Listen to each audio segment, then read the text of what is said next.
Another question may arise, and that is it a must for me to break my fast when I hear the adhan?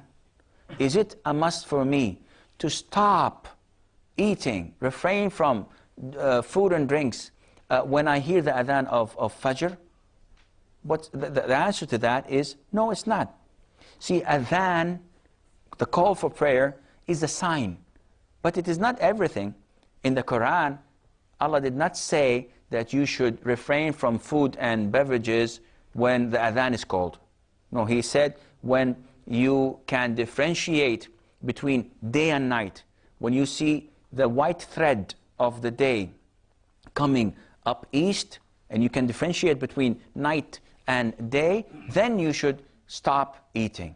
So, and also, to break your fast is when the sun sets. So, if you are at, I won't say the coast side, because the sun sets elsewhere, but for example, if you are in a country where there's on the horizon it's open, whether it's a desert or a plain piece of land or the sea, and you can see the sun setting down, getting down. The minute you see the whole ring of the sun disappear, you should break your fast. Some of the people that call for adhan, that call for prayer, give 2 to 3 minutes to be on the safe side. If you see it, if the sun has disappeared, you should not wait for the adhan. You should eat. Go ahead immediately. Eat and drink.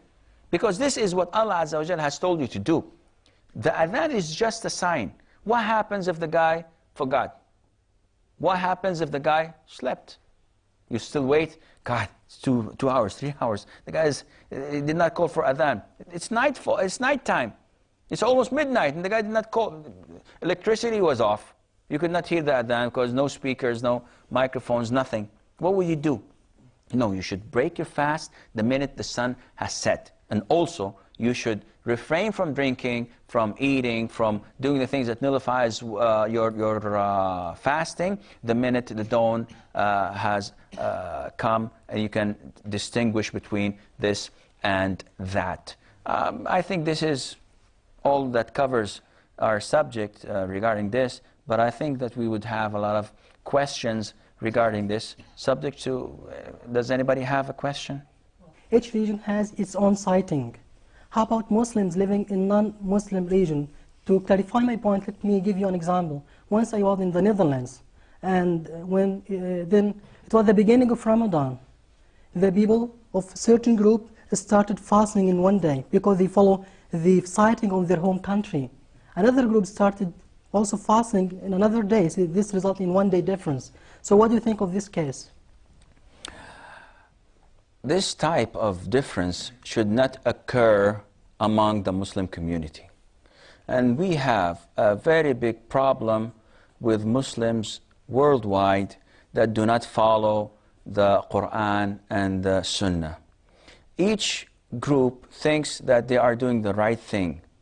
Unfortunately, there are many cases that we have people doing this out of their own private, out of their own personal reasons. I will not go into this, but each region should have an authority. Even if it's a non-Muslim country, for the Netherlands, for example, they should have their own imam.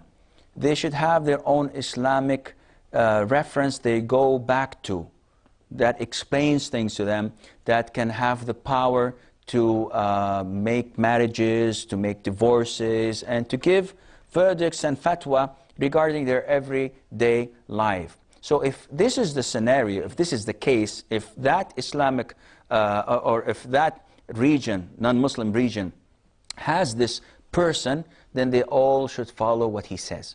Although he's not a political leader, he's not an authority in the sense of law, nevertheless, Islamically, Muslims should all gather and they all should follow one man so that they don't have any disputes. Those who follow the sighting of their own country are definitely on the wrong track. See, people in Saudi Arabia, if they sight the moon, it is definitely different than those who sight it in the Netherlands. Okay, if you are in a country that does not have this man, and they do not have this Muslim community among them, and no one is there to sight the moon, although I know personally that there are people in the States, there are people in Europe that do sight the moon. Though their countries are considered to be non-Muslim countries, yet they do go and sight the moon. So you should follow them. But in worst case scenario, if you do not have people to go and sight the moon, and there is no Muslim leader that people follow in that particular region, then you should look at the region next to you. You should look at the region closest to you that sights the moon, and you should follow them. Any other question, please? Yes, sir.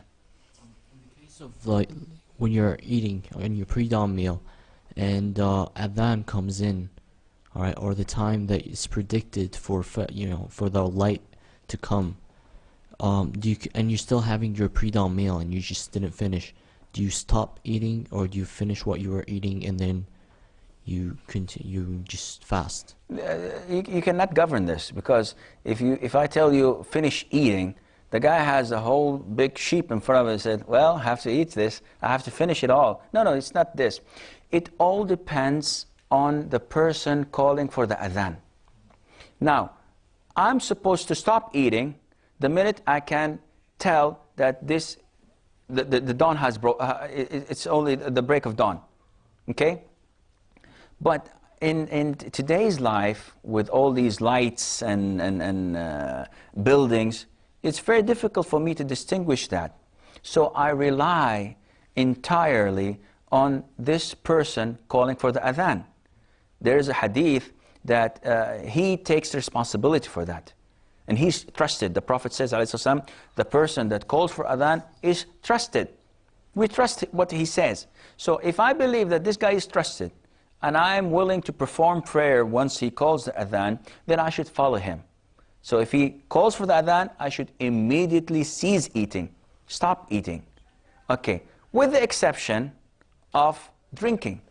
Because there is a hadith from the Prophet ﷺ, where he says that if the man calls, if the guy calling for prayer, if he calls for prayer, he makes the adhan, while one of you has a pot drinking from it, he should not let it down until he fulfills his needs.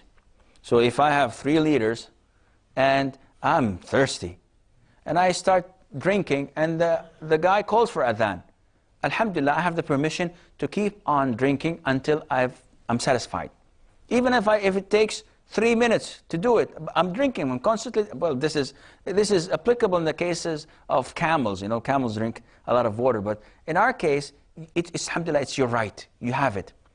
It's not right to do like a lot of people do, is they sit idly and doing whatever they want to do. Once they hear the call for adhan, they rush to the kitchen, open the fridge, and get some water. Well, the guy is calling for the adhan and start drinking. No, this is not acceptable, because this is twisting it. The right way of doing it, if you're drinking and it calls for adhan, don't stop drinking. Keep on drinking. You have the right to do that.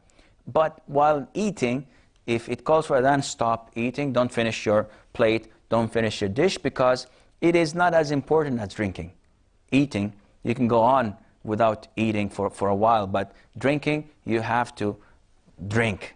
And you have only limited time that you can wait without drinking. I think this answers your question, and I think that this is all the time we have for today's lesson.